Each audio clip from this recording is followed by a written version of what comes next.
Hello everyone, welcome to मीशू जी के study. आज की वीडियो में हम करने वाले हैं भूगोल से संबंधित महत्वपूर्ण प्रश्न। दोस्तों, हमने पिछली वीडियो में 20 क्वेश्चन भूगोल के किए थे, तो आगे के क्वेश्चन हम आज करेंगे।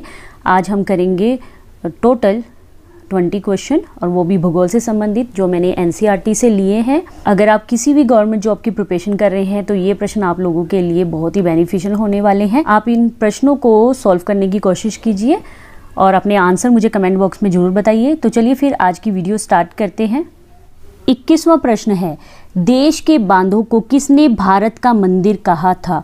ऑप्शन है ए महात्मा गांधी, बी डॉक्टर राजेंद्र प्रसाद, सी जवाहरलाल नेहरू, डी स्वामी विवेकानंद। तो देश के बांधों को किसने भारत का मंदिर कहा था? इस प्रश्न का सही उत्तर है सी जवाहरलाल नेहरू ने। चलिए फिर अगले प्रश्न पर चलते हैं। प्रश्न नंबर 22, पृथ्वी का कितना भाग जल से घिरा हुआ है? ऑप्शन है ए 3/4, बी 2/3, सी 1/4, डी 3/3। इस प्रश्न का सही उत्तर है डी 3/3। पृथ्वी का कितना भाग जल से घिरा हुआ है? 3/3।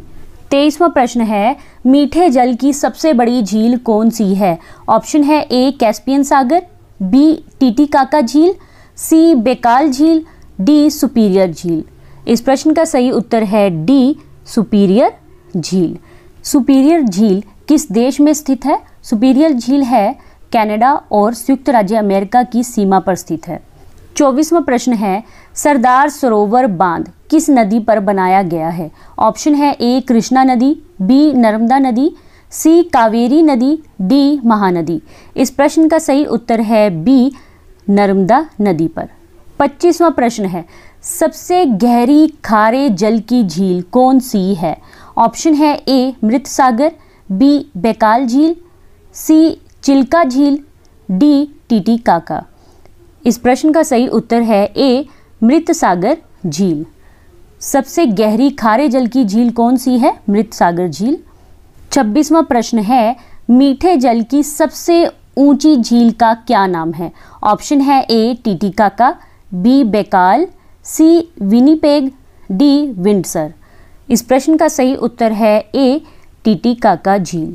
27वां प्रश्न है, महानदी बेसिन पर निर्मित बहुउद्देशीय परियोजना का क्या नाम है?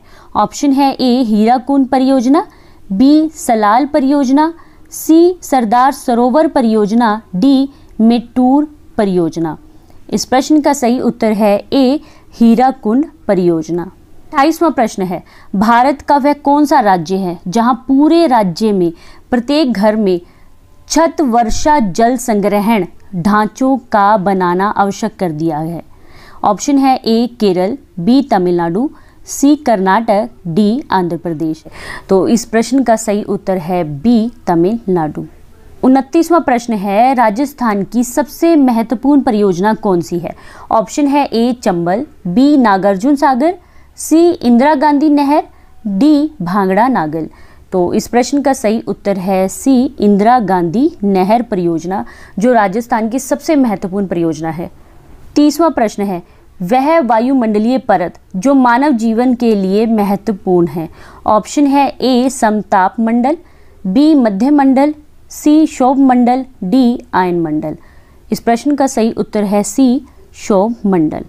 31वां प्रश्न है, द बिग स्प्लेट का संबंध निम्न में से किससे है? ऑप्शन है ए पृथ्वी की उत्पत्ति से, बी पृथ्वी पर जीवों की उत्पत्ति से, सी वायुमंडल की संरचना से, डी चंद्रमा की उत्पत्ति से। इस प्रश्न का सही उत्तर है डी चंद्रमा की उत्पत्ति से। द बिग स्प्लेट किससे संबंधित है? चंद्रमा की उत्पत्ति से। 32वां प्रश्न है, कर्क एवं मकर रेखाओं के मध्य स्थित क्षेत्र क्या कहलाता है? ऑप्शन है ए उष्ण कटिबंध, बी शीतोष्ण कटिबंध, सी शीत कटिबंध, डी शीत शीतोष्ण कटिबंध। इस प्रश्न का सही उत्तर है ए उष्ण कटिबंध। कर्क रेखा एवं मकर रेखाओं के मध्य स्थित क्षेत्र क्या कहलाता है? उष्ण कटिबंध। यानी इस प्रश्न का सही उत्तर है ए। 33वां प्रश्न है, CFC का उत्सर्जन सबसे अधिक किसके द्वारा किया जाएगा? ऑप्शन है ए जापान, बी USA, सी चीन, डी भारत। तो फ्रेंड्स सबसे पहले तो हम जान लेते हैं CFC का मतलब क्या होता है। CFC को हम क्या कहते हैं? क्लोरोफ्लोरोकार्बन कहते हैं। और इसका उत्सर्जन सबसे अधिक किसके द्वारा किया जाएगा? तो इस प्रश्न का सही उत्तर है B, USA द्वारा। 34वां प्रश्न है, निम्नलिखित में से कहाँ पर दिन और रात सबसे बड़ा होता है? ऑप्शन है A कर्क रेखा, B मकर रेखा, C ध्रुव, D विषुवत रेखा। तो दोस्तों इस प्रश्न का सही उत्तर है C ध्रुवों पर। कहाँ दिन और रात सबसे बड़े होते हैं? ध्रुवों पर। 35वां प्रश्न है, मृदा का निर्माण किस क्रिया द्वारा होता है? ऑप्शन है A अपक्षय, B अपवर्धन, C परिवहन, D निषेप। तो फ्रेंड्स इस प्रश्न का सही उत्तर है A अपक्षय द्वारा। 36वां प्रश्न है, निम्नलिखित में से किस देश में न्यूनतम जन्म दर पाई जाती है? ऑप्शन है A France, B Japan, C Bharat, D संयुक्त राज्य अमेरिका। इस प्रश्न का सही उत्तर है B जापान में। 37वां प्रश्न है, दक्षिण अमेरिकी राष्ट्रों में से कौन सा ओपेक का सदस्य है? ऑप्शन है A Brazil, B Venezuela, C Chile, D Peru. तो फ्रेंड्स इस प्रश्न का सही उत्तर है B वेनेजुएला। चलिए फिर थोड़ा सा इसके बारे में डिटेल में जान लेते हैं। ओपेक होता क्या है? ओपेक को हम इंग्लिश में लिखते हैं OPEC। तो इसकी फुल फॉर्म क्या है? इसकी फुल फॉर्म है organisations of petroleum exporting country. और ओपेक का मुख्यालय कहाँ पे है? ऑस्ट्रिया के वियना में। और इसके सदस्यों की संख्या है 12। 38वां प्रश्न है, भारत का सबसे बड़ा तेल शोधन कारखाना कहाँ है? ऑप्शन है A Jamnagar, B Mathura, C Barauni, D Haldia. इस प्रश्न का सही उत्तर है A जामनगर में। 39वां प्रश्न है, भारत के किस राज्य में बांस ड्रिप सिंचाई प्रणाली प्रसिद्ध है? ऑप्शन है A Tamil Nadu, B Meghalaya, C Bihar, D Punjab में। फ्रेंड्स इस प्रश्न का सही उत्तर है B मेघालय में। बांस ड्रिप सिंचाई प्रणाली कहाँ प्रसिद्ध है? मेघालय में। आज का अंतिम और 40वां प्रश्न है, क्षेत्रफल की दृष्टि से विश्व का सबसे बड़ा डेल्टा कौन सा है? ऑप्शन है A नील नदी का delta, B Sundarban delta, C Amazon नदी का डेल्टा, D मिसिसिपी नदी का डेल्टा। और ये प्रश्न बहुत ही इजी है, तो इस प्रश्न का सही उत्तर है B सुंदरवन डेल्टा। क्षेत्रफल की दृष्टि से विश्व का सबसे बड़ा डेल्टा कौन सा है? सुंदरवन डेल्टा।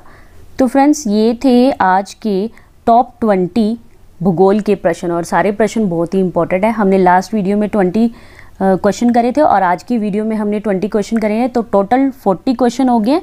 सारे क्वेश्चंस बहुत इंपॉर्टेंट हैं, NCERT बेस्ड हैं। आशा करती हूँ कि आप लोगों को प्रश्न अच्छे लगे होंगे। अगर आप लोगों को प्रश्न अच्छे लगे हैं तो प्लीज़ मुझे कमेंट करके ज़रूर बताइए, और आपने कितने क्वेश्चन सही किए वो भी मुझे कमेंट करके ज़रूर बताइए।